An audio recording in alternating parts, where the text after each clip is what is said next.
के लिए मैं अनीता दिनेश आपका स्वागत करती हूँ।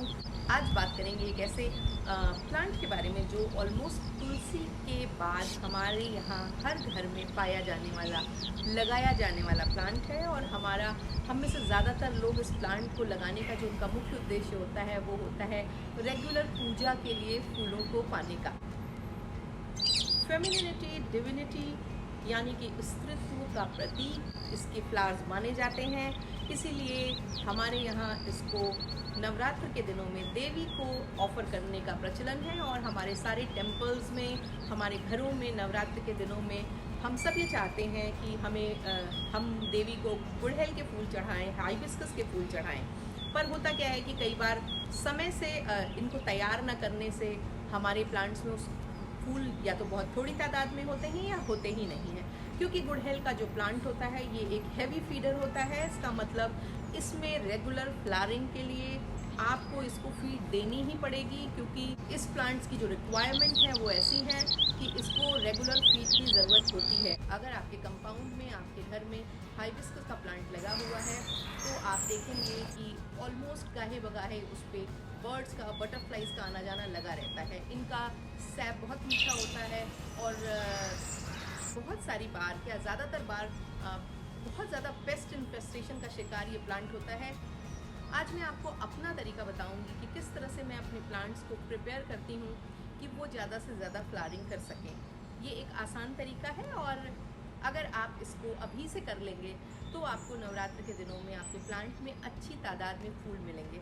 मेरे पास करीबन गुड़हल की 17-18 वैरायटीज़ हैं और फिर भी वो पुराने होने के बाद भी अभी भी वो फूलों से लदे रहते हैं। और तो चलिए आज मैं आपको वो तरीका बताऊंगी जिसको मैं आजमाती हूँ और ये मेरे अनुभव में एक सफल तरीका है जिससे आप अपने गुड़हल के प्लांट को आने वाले समय के लिए, फ्लावरिंग के लिए प्रिपेयर कर सकते हैं। और मैं आगे आपको वीडियो में दिखाऊंगी कि मेरे 20-20 साल के प्लांट्स भी ऑलमोस्ट पर डे करीबन 50 से लेकर के और 200 तक कई बार उनमें फ्लावरिंग होती है। इतनी ज़्यादा फ्लावरिंग होती है कि पेड़ की डालियाँ फूलों के बोझ से झुक जाती हैं। तो चलिए देर न करते हुए शुरू करते हैं। वीडियो में जो आप गुड़हल का प्लांट देख रहे हैं ये करीबन 20 साल पुराना है। इसके साथ ही मैंने वाइट और रेड और पिंक कलर के 4-5 पेड़ एक साथ एक ही दिन अपने क्यारियों में लगाए थे और वो सभी लगभग इसी लंबाई के, इसी चौड़ाई के, इसी ऊंचाई के हो चुके हैं और इसी तरह से उनमें अनलिमिटेड फ्लावरिंग होती है बिना रुके, बिना थके। मैंने आपको पहले भी बताया कि गुड़हल की मेरे पास 16-17 वैरायटीज़ हैं और वीडियो में साथ ही साथ जैसे जैसे वो वैरायटीज़ दिखाई देंगी मैं कोशिश करूंगी कि मैं उनके नाम लिखूं ताकि आप उन वैरायटीज़ को उनके नामों से जान सकें, उनके नामों के साथ एसोसिएट कर सकें। अब मैं आपको ये बताऊंगी कि गुड़हल में बहुत ज़्यादा बड़ी तादाद में और लगभग 8-9 महीने तक फूल लेने के लिए ऐसा मैं क्या करती हूँ जो आप भी अगर करेंगे तो आपके प्लांट में लगातार फूल खिलेंगे। और ख़ासकर अगर आपको किसी स्पेसिफिक समय में फूलों की ज़रूरत पड़ने वाली है तो कुछ चीज़ें जो आप कितने दिन पहले कर लें जिससे आपको लगभग एक अंतराल के बाद आपके प्लांट्स में काफ़ी बड़ी तादाद में फूल मिलने लगें। और ये ट्रिक अपना करके आप अगर अभी से उन चीज़ों को कर लेंगे तो नवरात्र में आपके प्लांट्स में खूब फूल खिलेंगे और आपको पूजा के लिए फूलों को खरीदने की बिल्कुल भी ज़रूरत नहीं पड़ेगी।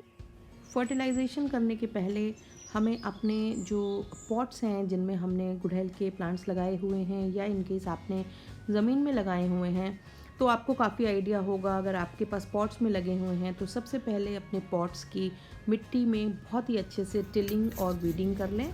और टिलिंग और वीडिंग का मतलब आप खुरपी से बहुत ही अच्छे से अपनी मिट्टी की गुड़ाई कर लें और उसमें जो भी आपके घास और छोटे मोटे वीड्स निकले हों उनको हटा दें।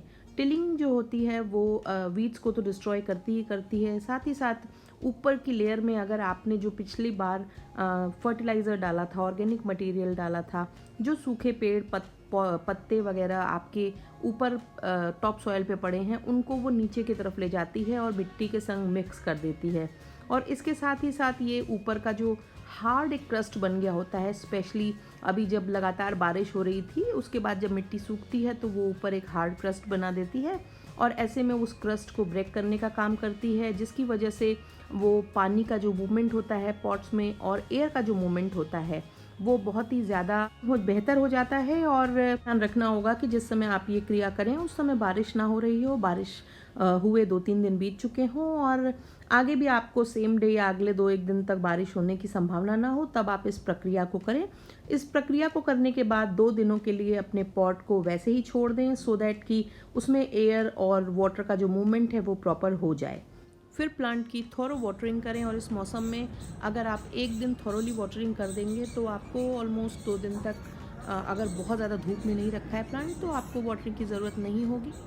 उसके बाद आप ये चेक करें कि जो आपका प्लांट है उसमें किसी भी तरह का पेस्ट इन्फेस्टेशन तो नहीं दिखाई दे रहा है, क्योंकि गुड़हल एक ऐसा प्लांट है, हाइबिस्कस एक ऐसा प्लांट है जो हम इंसानों को ही नहीं बहुत खूबसूरत लगता है और हमारे लिए बहुत यूज़फुल है, बल्कि जितने भी क्रीचर्स हैं जैसे स्क्वेरल्स हो गई, हनी बीज हो गई, हमिंग बर्ड्स हो गई, तरह तरह के बीटल्स हो गए, बग्स हो गए, इन सब के लिए ये एक बहुत ही बेहतरीन फीड होता है। और इसका सैप बहुत ज़्यादा स्वीट होता है और उसमें इतने ज़्यादा न्यूट्रिशन होता है कि ये सारे के सारे जो क्रीचर्स होते हैं ये और गुड़हल के फूलों के प्रति बहुत ज़्यादा आकर्षित होते हैं, और इस वजह से भी ये कई बार बहुत सारे पेस्ट इन्फेस्टेशन का शिकार होता है। गुड़हल का प्लांट बहुत ज़्यादा प्रोन होता है पेस्ट इन्फेस्टेशन का, तो आप चेक कर लें आपके प्लांट में किसी तरह का कोई इन्फेस्टेशन नहीं है तो बहुत अच्छी बात है। और अगर आपको ये लग रहा है कि कोई इन्फेस्टेशन दिखाई दे रहा है तो आप उसको ट्रीट करेंगे। इसको ट्रीट करने के लिए आपके पास 2 तरीके हैं।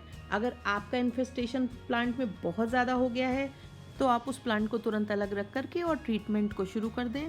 और मेरे हिसाब से पेस्ट के लिए जो ट्रीटमेंट है वो साधारण या घरेलू तरीके ही उसमें आजमाने चाहिए। बहुत ज़्यादा स्ट्रॉन्ग केमिकल या पॉइजनस केमिकल्स का यूज़ नहीं करना चाहिए, क्योंकि गुड़हल का जो फूल होता है वो बहुत सारे जीव जंतुओं के लिए, हमिंग बर्ड्स, गिलहरियों के लिए, तरह बटरफ्लाइज के लिए, बहुत तरह के जीव जंतुओं के लिए एक आहार होता है, हनी बीज के लिए।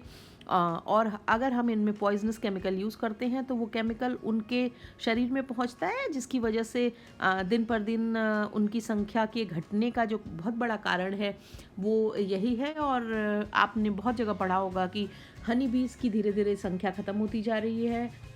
वीडियो के इस भाग में आप ये देख रहे होंगे कि मेरे हाइबिस्कस के ट्री पर एक मधुमक्खियों का छत्ता लगा है, और आपको जानकर आश्चर्य होगा कि इस छत्ते से, इस हाइव से मुझे पूरे साल भर के लिए शुद्ध हाइबिस्कस हनी मिली। इसलिए मैं कभी भी कोई भी पेस्टिसाइड अपने प्लांट्स में यूज़ बिल्कुल नहीं करती हूँ, क्योंकि वो इन बीज को हमारे प्लांट में जो बटरफ्लाइज के लार्वाज होते हैं उनको किल कर देता है, छोटी हमिंग बर्ड्स के लिए पॉइजनस होता है। इसलिए मैं कभी भी रिकमेंड भी नहीं करती हूँ, यूज़ भी नहीं करती हूँ।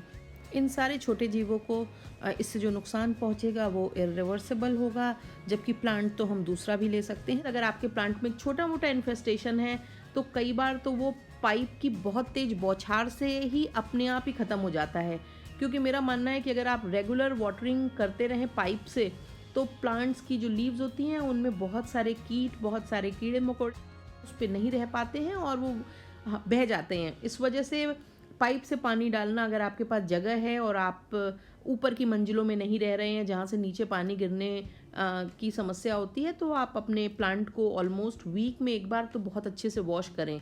और ये ऐसा करना आपके प्लांट्स को हमेशा ही पेस्ट इन्फेस्टेशन से दूर रखने का सबसे आसान, सबसे अच्छा और सबसे स्वाभाविक तरीका है। दूसरे नंबर पे आप ये कर लें, कोई भी डेटॉल हो जाए, डिश वॉशिंग सोप का सोल्यूशन हो गया, डेटॉल का सोल्यूशन हो गया, उसको बना करके और पत्तियों को बहुत अच्छे से उससे नहला दें। और ये काम आप या तो बहुत सुबह करें सो दैट कि फिर ये दिन में जैसे जैसे धूप होगी तो ये सारी चीज़ें लीव्स पर से ये सारा सोल्यूशन ड्राई आउट हो जाएगा और उसी के साथ कीड़े मकोड़े भी हट जाएंगे। और नहीं अगर आप कर पाएँ तो आप लेट नाइट करें सो दैट कि फिर रात भर में काम करेगा और सुबेरे धूप होने के बाद वो आपकी लीव्स पर से अपने आप ही ख़त्म हो जाएगा। और इसके अगले दिन आप अपने प्लांट्स को बहुत अच्छे से वॉश कर दें। और आपका प्लांट इसके बाद भी आपको लगता है कि नहीं, इससे काम नहीं बन रहा है, तो आप डाइल्यूट करके नीम ऑयल को स्प्रे कर। गुड़हल की जो सबसे बड़ी समस्या होती है वो होती है मिली बग्स की, और ये मिली बग्स गुड़हल के पेड़ में बहुत जल्दी लगते हैं और फिर ये गुड़हल के पेड़ से लग के आपके तमाम प्लांट्स में लग जाते हैं और तमाम प्लांट्स को ख़राब करते हैं। इसलिए अगर आपके गुड़हल में मिली बग्स हो रहे हैं तो फिर मैं आपको सलाह दूंगी कि और अगर वो एक आध हैं तो आप उनको कोशिश करें कि आप उनको हाथ से रिमूव करके उस एरिया को बहुत अच्छे से पाइप से वॉश कर दें। और ये प्रोसेस हो जाने के बाद आपको 3-4 दिन 5 दिन रुकना होगा। उसके बाद अब बारी आती है आपको अपने प्लांट में फर्टिलाइजेशन करना है। ये आपकी अपनी चॉइस है कि आप कौन सा फर्टिलाइज़र यूज़ करना चाहेंगे। आप ऑर्गेनिक अच्छा फर्टिलाइज़र भी यूज़ कर सकते हैं और आप केमिकल फर्टिलाइज़र भी यूज़ कर सकते हैं। मेरी ये सलाह है, अगर आपने पॉट में छोटे लगाया है तो कई बार ऑर्गेनिक मैन्योर काम कर जाता है और उससे प्लांट को बेनिफिट होता है। पर अगर आपका बहुत बड़े पॉट में लगा है, ज़मीन में लगा है, तो अच्छे ब्लूम के लिए आप चाहे कितना भी ऑर्गेनिक फर्टिलाइज़र डाल लें, मगर एक चुटकी केमिकल फर्टिलाइज़र जो काम करता है, आप अगर 100 ग्राम 150 ग्राम भी ऑर्गेनिक फर्टिलाइज़र डाल देंगे तो वो काम नहीं करेगा, क्योंकि ये जो केमिकल फर्टिलाइज़र होते हैं इनकी थोड़ी क्वांटिटी में ही काफ़ी सारा न्यूट्रिशन होता है, इनको क्विक न्यूट्रिशन प्रोवाइड करते हैं, तो इनके जो बेनिफिट्स होते हैं वो बहुत ही ज़्यादा जल्दी होते हैं, विजिबल होते हैं। तो चलिए सबसे पहले डिस्कस कर लेते हैं ऑर्गेनिक फर्टिलाइज़र्स को। ऑर्गेनिक फर्टिलाइज़र्स में सरसों की खली या मस्टर्ड केक सबसे ज़्यादा इफ़ेक्टिव है फ्लावरिंग के लिए। अगर आप अपने प्लांट में फ्लावरिंग करना चाहते हैं, आप ये सिर्फ हाइबिस्कस के लिए ही नहीं है, ये सारे जब आपके विंटर्स में भी फ्लावरिंग प्लांट्स आएंगे, मस्टर्ड केक एक बहुत ही बेहतरीन फर्टिलाइज़र है प्लांट में बहुत ज़्यादा फूल लेने के लिए। इससे बेहतरीन कोई भी ऑर्गेनिक फर्टिलाइज़र नहीं है जो आपके प्लांट में खूब फूल खिला सके। इसको डालने के लिए, इसको तैयार करने के लिए जो मैं क्वांटिटी बता रही हूँ उसको आप ध्यान से सुनिएगा। आप 500 ग्राम मस्टर्ड केक ले लें और उसको 15 लीटर पानी में, 15 लीटर की बकेट में उसको भिगो दें और इस सॉल्यूशन को आप कम से कम मेरे हिसाब से 3-4 दिनों के लिए भीगा रहने दें। उसके बाद उस फर्टिलाइज़र को 1 कप पर प्लांट आप पर वीक यूज़ करें और देखिएगा आप एकदम पहली डोज के 4-5 दिनों बाद से ही बर्ड्स फॉर्म होने लगेंगी। और ये ध्यान रखना बहुत ज़रूरी है कि क्वांटिटी ज़्यादा नहीं हो, क्योंकि ये एक बहुत ज़्यादा गर्म फर्टिलाइज़र होता है और इसकी ज़्यादा क्वांटिटी आपके प्लांट को ख़राब कर सकती है। अब बारी आती है केमिकल फर्टिलाइज़र्स की। अगर आपको झटपट रिज़ल्ट चाहिए और बड़ी तादाद में फ्लावरिंग चाहिए तो जो काम एक चुटकी केमिकल फर्टिलाइज़र करेगा वो कोई भी नहीं कर पाएगा, और ये एक सच्चाई है। और ज़्यादातर कॉमर्शियल जो ग्रोअर्स होते हैं वो फ्लावरिंग को बढ़ाने के लिए केमिकल फर्टिलाइज़र्स को यूज़ करते हैं। और अगर आप यूज़ करना चाहें तो इसके लिए हाइबिस्कस के लिए जो बेस्ट फर्टिलाइज़र फार्मूला है वो 3:1:4 है, जिसका मतलब है कि एक एवरेज अमाउंट ऑफ नाइट्रोजन होना चाहिए आपके फर्टिलाइज़र में और लो अमाउंट ऑफ फॉस्फोरस होना चाहिए और हाई अमाउंट ऑफ पोटेशियम होना चाहिए। ये आपका जो फर्टिलाइज़र है ये ग्रैन्युलर फॉर्म में भी आप ले सकते हैं, ग्रैन्यूल्स को बकेट में सोक करके भी आप यूज़ कर सकते हैं। इसके लिए डीएपी एक बेहतरीन फर्टिलाइज़र है और डीएपी का एक पैकेट 500 ग्राम्स का आपको आराम से 20-22 रुपए का किसी भी अच्छी सीड्स की शॉप में या नर्सरी में मिल जाएगा। ऑनलाइन ये थोड़ा महंगा मिलेगा, पर आपके लिए ये बहुत आसान है। इसके ग्रैन्यूल्स को बताए हुए ढंग से आप अगर डालेंगे तो उसके रिजल्ट्स अच्छे होते हैं। और फ्लावरिंग प्लांट्स के लिए डीएपी एक बेहतरीन फर्टिलाइज़र है जो फ्लावरिंग को इन्हेंस करता है। मैं बारिश के तुरंत ही बाद में अपने हाइबिस्कस के प्लांट में सबसे पहले मैंने सरसों की खली दी है और उसके बाद सरसों की खली देने के 15 दिन बाद मैं डीएपी को यूज़ करूँगी। और डीएपी को यूज़ करने के 7 से 8 दिनों बाद सल्फेट ऑफ पोटाश को यूज़ करूँगी। फ्लावर्स को खिलाने में सबसे ज़्यादा मददगार होता है, इसलिए पोटैश की थोड़ी एक्स्ट्रा क्वांटिटी प्लांट को फ्लावरिंग के लिए इंड्यूस करती है, प्लांट को कंपेल करती है, उनके बड फॉर्मेशन में हेल्प करती है और फूल बड़ी तादाद में खिलने लगते हैं। करीबन साल में मैं 6 से 7 बार सरसों की खली को डाइल्यूट करके, जिस तरह से मैंने बताया, हाइबिस्कस के प्लांट्स में यूज़ करती हूँ। साल में कम से कम 4 बार मैं डीएपी उनमें डालती हूँ और साथ ही साथ 4 बार मैं 1-1 स्पून पोटाश अपने प्लांट्स में डालती हूँ, सो दैट कि उनमें फ्लावरिंग का जो कंटिन्यूएशन है और क्वांटिटी है वो दोनों ही बनी रहे। इसके साथ ही एक सबसे इम्पॉर्टेंट चीज़ है जो हमें बिल्कुल ध्यान रखनी चाहिए, वो माइक्रो न्यूट्रिएंट्स है। बहुत सारे ऐसे न्यूट्रिएंट्स हैं जिनकी बहुत बड़ी क्वांटिटी में प्लांट्स को आवश्यकता नहीं होती है। ये सारी चीज़ें प्लांट्स को डायरेक्टली जो हम फर्टिलाइज़र देते हैं उनसे नहीं मिलती हैं या बहुत थोड़ी मात्रा में मिलती हैं। इसलिए अलग से प्लांट्स को साल में कम से कम 3 बार मैं एक एक चम्मच माइक्रो न्यूट्रिएंट सप्लीमेंट ज़रूर डालती हूँ। स्पेशली रोजेज़ और हाइबिस्कस में मैं ये काम ज़रूर करती हूँ, क्योंकि इनमें फ्लावरिंग बड़ी तादाद में करने के लिए इनको माइक्रो न्यूट्रिएंट्स देने की ज़रूरत होती है। और माइक्रो न्यूट्रिएंट्स के मिलने के बाद इनकी जो लीव्स की खूबसूरती होती है, रंगत होती है, वो इनकी ग्रोथ और इनके फ्लावर्स का साइज़, ये सारा कुछ देखने लायक होता है। और इसके साथ ही ये सारे जो आप फर्टिलाइज़र्स डाल रहे होते हैं, कई बार वो प्लांट उसकी जो रूट्स होती हैं वो उनको एब्जॉर्ब नहीं कर पाती हैं, वो प्रॉपरली उनको यूज़ नहीं कर पाती। और इसके लिए आप 1 कप के करीब विनेगर को, आप किसी भी सिरके को यूज़ कर सकते हैं। घर पे बना हुआ सिरका होता है उसको इस्तेमाल करती हूँ, आप चाहे तो एप्पल साइडर विनेगर को भी यूज़ कर सकते हैं। आप इनको 1 कप को एक बाल्टी में डाइल्यूट कर लें और मैं इन सारी चीज़ों को एक फ़िक्स टाइम गैप पर डालती रहती हूँ, जिससे मेरा प्लांट रेगुलर फ्लावरिंग करता रहता है, उसमें काफ़ी बड़ी तादाद में फ्लावरिंग होती रहती है। अगर आप इनको अभी से शुरू कर देते हैं ये सारे प्रोसेस को स्टेप बाय स्टेप, क्योंकि थोड़ा लंबा प्रोसेस है और आपको 7-8 दिन 10 दिन इस पूरे प्रोसेस को वाइंड अप करने में लगेंगे।